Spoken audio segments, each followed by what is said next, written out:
G'day everyone. Happy Monday.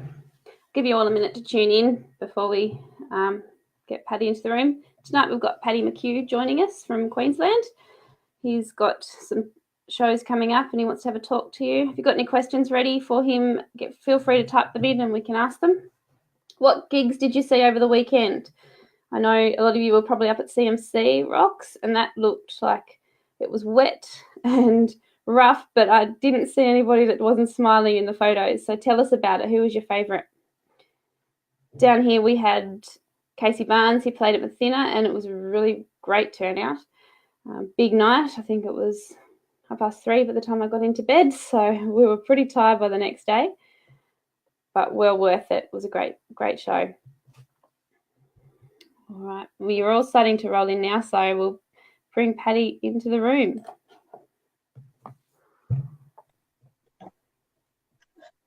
Hello, welcome. Thank you for joining. My pleasure. Thanks for having me. Anytime. We've got a few people coming into the room now, so we'll jump in and start the ball rolling. Tell us about your music. Where did your career start? What was your reasons for getting into music? Yeah, I played when I was young. I played in cover bands and in around Tamworth, which is where I grew up.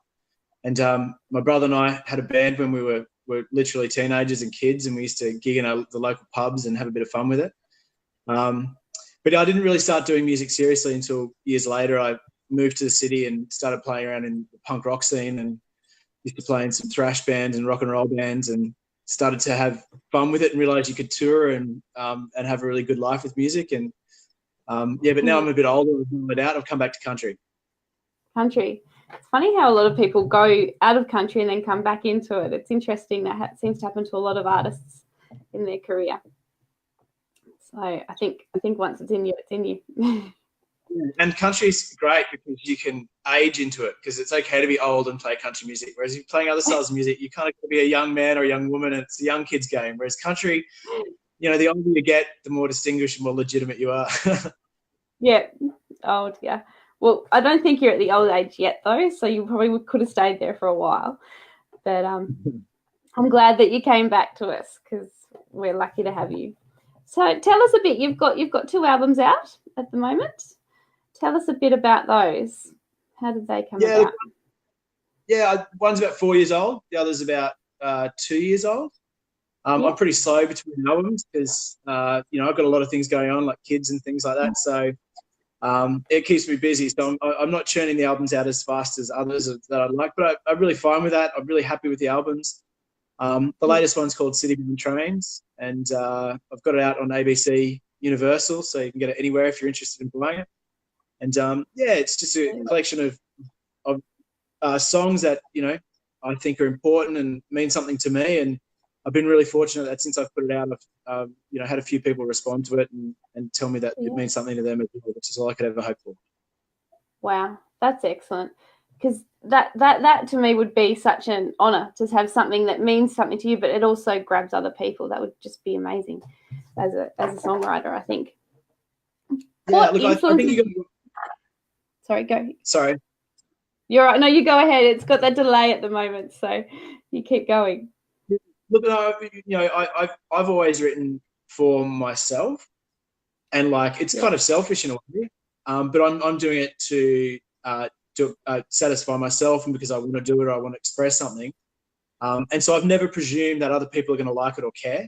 And in fact, when I first started writing solo stuff, it was to process some, I had a friend who was murdered and I wrote a song about it, to process some heavy stuff that was going on around that. And I had a friend who committed suicide and it was stuff that I needed to sort of get off my chest, and I did it with song.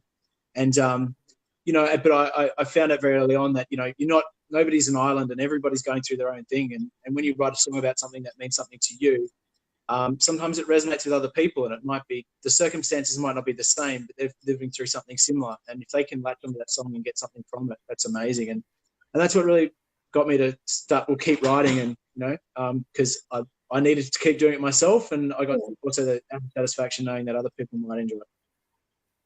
That's amazing. That's such a good story. So really, music for you was therapy, and it's obviously become something that's helping other people get through those tough times that probably don't have that ability to write. So that's excellent. And it also, I've noticed your music is so true, and it sort of teaches people as well. It's things that they might not have seen and been around. So it's really good. We've got a couple of questions coming in. I have to scroll you down, so I'll just give it a moment because you can't actually see the questions on your end. We've got Drano. I'll pop them up on the screen so you can actually see. Can you see that now? No. Does that come from your end? No. It's from Brett. He said, was you a Hunters and Collectors fan because you have the sound and it's great to listen to? Oh, no, look, I'm not a huge fan, but I really do like them. And I'm stoked that anyone would make that comparison because they're a really great band. I'll take that. Thank you, Brett. He actually, yeah, he made that comment earlier today. He did say, he goes, he really sounds like that. So that's really good. I've had a few people comment about your music and ask for me to have a chat to you. So it's great because, you know, it's reaching a lot of areas around Australia now. So you have obviously got the record label. How did that all come about? I'll be totally honest with you. Just knowing the right people. That's what the music industry is.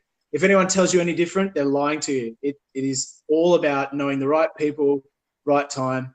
I used to kick around and drink beers with a guy who's now in ABC and got my foot in the door, and I'm just charm my rest of the way in, and that's it. And all people who get record deals, that's all they do. They just happen to schmooze the right person and buy the right person to drink at the right time. Yeah, wow. There's no bullet to labels or working in the industry. It's just about being out there and being social and meeting people, and then eventually, you know, one of the people that you've befriended gets a job doing something where they can help you, and you know, it's a good thing. It's a good thing. But yeah, I got it because I, you know, used to play in punk bands with a guy who now works at ABC, and he's a total legend, and he backed me. Wow. Okay. That's very honest. That's fantastic. So you've grown up in Tamworth. You obviously stepped outside of the country music genre, and now you're back. Do you still listen to a wide range of music? What influences you musically? Yeah, I was listening to reggae today. I was listening to classical music today as well. And I don't limit myself to any genre. I think that every genre has some great artists and some great songs, and every genre's got some really bad artists and bad songs as well. And so, you know, while I listen heavily to country music, I'll listen to anything as long as I get enjoyment out of it. And I think that's a really important thing with music, that we shouldn't shut off a genre just because it's, you know, not what we're familiar with, because you shut off a whole lot of really good music as well. And, you know, if you enjoy it, you enjoy it. It's music. Get into it, listen to it, and enjoy it. But yeah, I'll listen to anything. That is fantastic, actually, because you're right. A lot of people hear the word country music and they just turn it off. They don't want to hear, and they don't understand. As we've said it in the past, the genre is so wide now. It's not just that core of music that people think, oh no, that sounds terrible. They don't understand there's a story to it. There's a lot more to it than what people think. Absolutely. And I think people living in urban areas are generally coming around to country music. Like, I remember when I first went to Sydney, I had a Johnny Cash shirt, and, you know, because he's a total legend and I was from Tamworth, and it made sense to me. But I remember people sort of, you know, like laughing at me and turning down their nose at me like, oh, Johnny Cash, like it was a joke. And, you know, fast forward 5 years later and you see every hipster in the city wearing a Johnny Cash shirt looking down their nose at you like, have you heard of Johnny Cash? And I think that's a great thing. I think country music has got a lot of depth, and the storytelling aspect is universal, and it speaks to people, and it's really honest. And people in the city are responding. I often say there's three types of real music. That's country music, rap, and punk music, because they're the only types of music that just speak truth. And they deliver it in different ways, but ultimately it's just people telling their stories unfiltered, and it's a really great thing that you can connect with it. So yeah, I listen to a lot of it too. Do you have a favourite song that you have recorded, or any of your songs? If you got a particular one that you really enjoy? Yeah, Look, the song that I enjoy playing the most is one called "The Snowman," and it's about, I have a stab at James Hardy, the company that was manufacturing asbestos products, and knew that their products were killing people, but kept making them because they were making money. And I have this song where I take a stab at them and call them out on their behaviour. And it's really tragic, but I love playing it because every single time I play it live, somebody comes up to me and shares their story about someone they know has got, asbestos-related disease or is dying from it or has died from it. And they often tell me that, it's great to hear somebody having a go at the company who's responsible for many of these deaths. And I think, it's really, really satisfying to know that people are getting something from it. It's not something I've lived personally, but I get to hear their stories and connect with these people, and it's amazing, and it's just such a great feeling, and it's something that only a very lucky songwriter, when they get it right once or twice, not saying I've got it right, but it's a very rare thing, and I'm very appreciative, and I understand how lucky I am, and I savor it and revel in it. Wow, that's awesome. Yes. Now, we've got quite a delay between us. I'm not sure if that's coming through for the other people. I can still hear you. So if you guys are having trouble hearing anything, pop us a comment and let us know, because I can still hear you, but I don't know whether it's getting out to everybody else. What is the highlight of your career so far musically? What's something that really stands out in your mind that you have done? About 3 years ago, I was at work. I'm a school teacher, and I was at work, and the phone rang, and it happened to be lunchtime. So I picked it up, and this Irish voice said, "Is this Paddy?" I said, "Yep." And he's like, "Do you want to play a gig with Sinead O'Connor?" And I said, "Yeah, sure." And I thought it was a joke, and then it turned out it wasn't. And somehow my music had gotten through to her, and she was coming to Brisbane to play at QPAC, which is a big concert hall up here in Queensland. And she had me open up for her, which was just amazing. I was stepping out onto a beautiful recital stage, sold out show, 3,000 people. I'm a big fan of Sinead O'Connor. I like her politics. I like her singing. I like everything about her. And I think she's an amazing woman who's done a lot for music and a lot for the advancement of women and the Irish people. And it was an amazing experience to not only play with her, but then get to hang out with her afterwards. And I wouldn't say become friends, but become acquainted. That is fantastic. That would have been a really big honour, actually. So tell us, what gigs have you got coming? Oh, sorry. There's a big delay. Keep going. Yeah. Well, I'm coming down your way to Tassie on the 14th of April, and we're playing at Pelvarata Hall, which is about 40 minutes south of Hobart. And I love Tassie. I just love that place. The people, the environment, it is just unbelievable. And I go to Tassie about four times a year just because I can't get enough of it. We should move down here. We need more people we need more music down here. We're too cold for you. I have been tempted. Trust me. But I have to bring the family, and that might be hard. So yeah. And the cold, it's definitely getting colder. We've had a really cold couple of weeks, the last 2 weeks, and then this weekend it's gone from 16 up to 24. So we've gone from one extreme to the other this week. But are the fires still burning down there, or are they all out now? Or the fires? No, they're all out at the moment. We're doing pretty well. I think Victoria are having a bit more trouble than we are. So they made a pretty big mess, especially down south. When you come down, you'll probably see a lot of that. So we've certainly had a rough go over summer for some of the areas, but at the moment we're not too bad. We have a question now from Brendan, and he said, "Are you working on a new album? He loves your music and come tour in the north of Tasmania."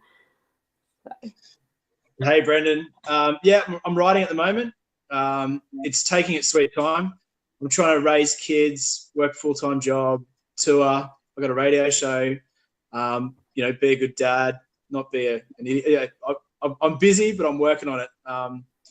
I'd say I'm about halfway through, and I've set myself a goal. I don't know if I'll meet it, but I'd like to have the new album recorded by the end of the year. So I'll just have to – I don't know how I'm going to pay for it yet. God, that's a whole other story. But I'll find out somehow. I'll figure out a way. You always do. Crowdfunding. Yeah. Well, if Brendan puts in some money, sure. Yeah, righto. There you go. He's setting the limit. Now, you did cut out them, but I think from what people are saying is it's coming through on their end. So again, please keep letting us know if it does cut out. With you're working full time and touring, how does that work with work? Is that something that you're finding hard to juggle? It's just something that you all seem to do. All artists have to work and travel. Yeah. How do you do it? It's hard, and you're right. All artists do it. Like a lot of people who aren't playing music or don't know or don't have much interaction with musicians in the music industry often have this false belief that musicians make money. We live as musicians, and we just live on the road having playing music. But the reality of it is that a very small percentage of the musicians that I know and that I play with actually do music full time. And most of the ones that do usually have a supportive partner, or they've busted their ass working somewhere and saved up the money to make sure that they've got enough to last them for a period of time.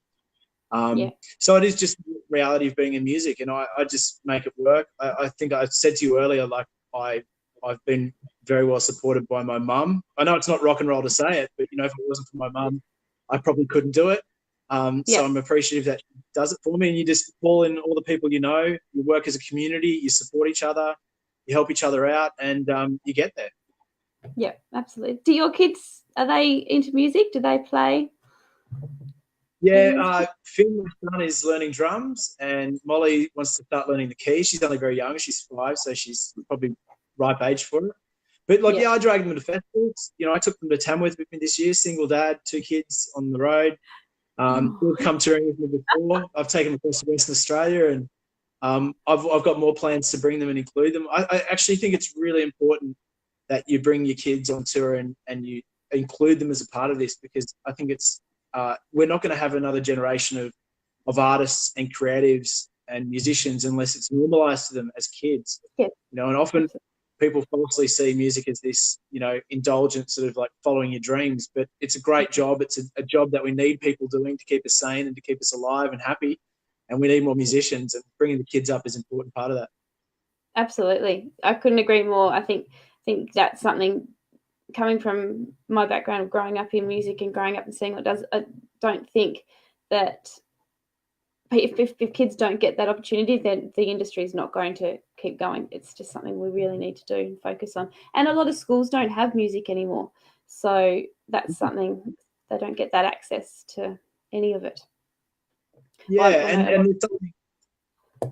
there's no school, as you say, for music, and there's very limited opportunities, and the only way to really get a kid into it is to take them to a festival at a young age and throw them in the crowd and put them on your shoulders. And kids love music, and my kids love going to festivals, and once you get them used to it as well, they become very good. They understand the etiquette. And I play a lot in the folk scene as well, and some of the folk festivals are just these amazing communities where kids bond. They meet every year at the festival, and they grow up together in a musical environment, and they go on to start bands and do amazing things. Absolutely. And there are so many clubs around that they can be part of too now, which is really good. And they can start by learning in those sorts of environments and start their way up small. But if we don't get them out there, they don't see that side, and they don't get to get the feel for it until they're sort of past that point where they're going to learn and pick up a guitar to learn it. So it's great. Yeah. Tell us a bit. You do a bit of radio as well. Tell us a bit about that. Yeah, so about 2 years ago, I approached my friend Jen Myers, which I'm sure a lot of people would know. She's an amazing singer-songwriter from up here in Queensland. And we said, hey, let's do a radio show. And she said, sure, where are we going to do it? How are we going to do this? And I said, we'll just make it work. So we put together a pilot. We wrote a proposal. We took it into 98.9 FM up here in Brisbane, which I'm sure a lot of people will be aware of. It's a big station here in Queensland. And they took our proposal and they sent it off to the Community Broadcasting Fund, and we got funded to make a radio show. So Jen and I went from thinking let's do a show to having our show in a couple of weeks. And we were kind of thrown in the deep end, but we're really enjoying the process. We're up to about 70 episodes now. And we're on about nearly 200 stations Australia-wide, and it's been growing really fast, and people are really responding to it. And we just love sharing the music and telling our stories and telling other people's stories and facilitating people communicating. And it's a wonderful thing to be doing, and I'm so blessed to get the chance to do it. That's fantastic. Actually, because there are quite a few people in here that I can see that are from Tassie. That show is actually aired here in Launceston as well. So if you jump on and have a bit of a look, we'll be able to, you can listen to that show. I'm not sure when it's aired, but it is down here. So jump on and have a look. Now, where can people buy your music? Where is on your website? Can they get it through your website? Is it in stores, being that you've got a label? Is it in the local stores? Where can I find it? Go to the website. There's links there. You can get on all the platforms. You can stream it if that's your thing. Or you can go into any of your local stores. If they don't have it, they'll be able to order it in. It'll be on the system. And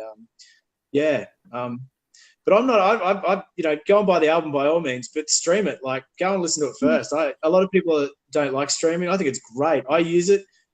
I think any barrier between me and somebody who might like my music should be broken down. I don't care and so I totally support streaming. If you're curious, go and stream it. If you like it, great, buy it. But do whatever you need to do. Are you bringing some merchandise down here when you come, bringing your albums down for the show?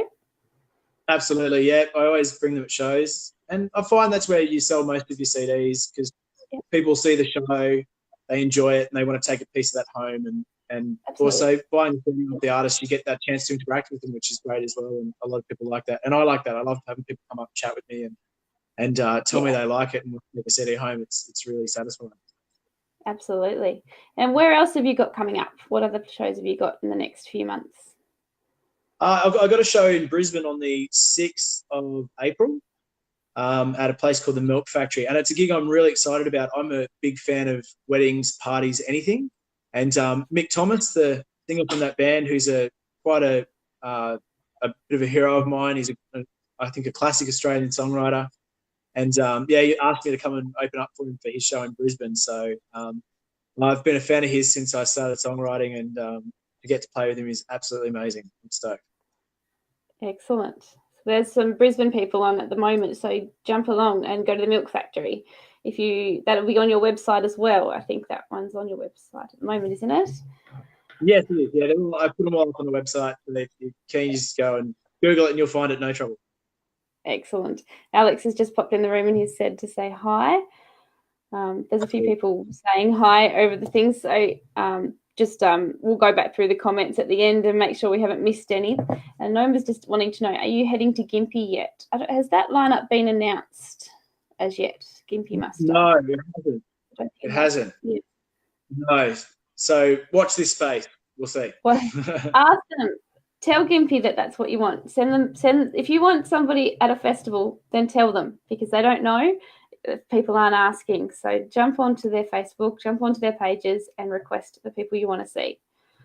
I do know the Gympie is dropping its lineup on the 28th of March. So like next week. I'm really looking forward to it too. I think it's going to be a really good year, and like I'm just chomping at the bit to find out who's up there, and because I'm very close to Gympie, so it's an easy festival for me to get to. So I can't wait to find out who's playing. Absolutely. Gympie's great. And so is Grout. There's so many festivals that are just fantastic around Australia now. But Queensland does do a lot of really good ones in a very short space, actually. Did you head to CMC Rocks? No, I was playing a festival in Sydney on that weekend. So I was a bit, disappointed I couldn't do both. But then I saw the rain and the lightning, and I'm glad I was in Sydney. We were watching that from down here, and we had a beautiful day. In fact, it was lovely and warm, and we're watching all this rain and horrible stuff going down. I thought, well, I'm not as jealous now, so it's okay. Yeah, there was a really amazing image going around on social media of lightning striking a fence and all the poles exploding into fire. It was frightening. It was horrific. I was like, oh my God, someone could get killed. It was crazy. I don't know that they've had one quite that bad. They've had a lot of rain in the past, but I don't think I've seen one that looked quite as bad as this year in that respect. But there wasn't one person in the photos that didn't look like they were having a ball, so I think they still did all right. The only downside was the awards night. They didn't have that this year, so I think there were a few disappointed people. Yeah, that was a good night. I got nominated for a CMC award a year ago. I didn't make the top four, but it was great because I wasn't quite expecting it, to be honest. But And yeah, got Tim invited me along to the awards night, and yeah, I had a fantastic time. It was great, and they stupidly put Moe in the hotel rooms. I'd never tried Moe. I'm poor country. It was amazing. Thanks, Tim. Oh, well, the good thing about the CMC Awards was really good because it was fan voted, and yes, well, you know, there's so many awards around Australia, and the Golden Guitar is brilliant, absolutely brilliant. But the good thing about that for people was that it was a fan voted thing, so you knew that it was coming from people that are listening to what you're doing, and I think that was fantastic, giving people the control to be able to say who they were really enjoying at the moment. I've got a message coming up from Dan. I actually have to bring it up on the screen because I can't see it all, Dan. So just give me a second and we'll bring it up. Is that working? There we go. He said, hey, Paddy, he said he's a massive fan of your music and you're a true storyteller. He said he's really enjoying Three Chords and the Truth, and it is introducing me to a wide range of new artists. So there you go. I can't. Awesome. It's very hard to see the long questions because I've only got 2 lines and then it's gone. So that's why I can't sort of. I appreciate it, Dan. Look, I love doing Three Chords and the Truth because, you know, it forces me to go out and explore new music and see new stuff and look at all the, you know, the different gigs happening around and who's supporting who. And I get so much excitement out of finding new music. Because, you know, you do get complacent with your music. It's very easy to just listen to what you know and not move beyond that. So yeah. I'm enjoying having to find new music and then sharing those gems and the things that I like on the radio and saying, here, look, I found this artist and check this out. And yeah, it's really satisfying. And so thank you for saying you're enjoying it. And I'm glad you're liking it. We'll keep trying to find new stuff and we'll keep trying it. And yeah, let us know if you like it. Let us know if you don't. And we'll keep trying to dig it up. Absolutely. Well, we are 8:30 already, so people are starting to sort of head out of the room. So we might head off unless anyone has any last-minute questions, pop them up. But I know you've got quite a few gigs coming up, but I'm really looking forward to seeing you in a few weeks down in Hobart. We might actually go live from that show. There's quite a few other artists coming to that, which is really good for people to see. And yeah, we'll be keep catching up with Paddy again when we're down there and see what he's up to, and we'll pop him up on a live feed. That is providing we have internet down there because the internet down here is not great. So we may not have service, but we will film it and pop it up if there's not. So, all right. Well, we might say goodbye to everybody. Bye. Thank you, Jenny. Thank you so much for joining. We're going to end it there, guys, but we'll see you next week. All right. See you later. Catch ya.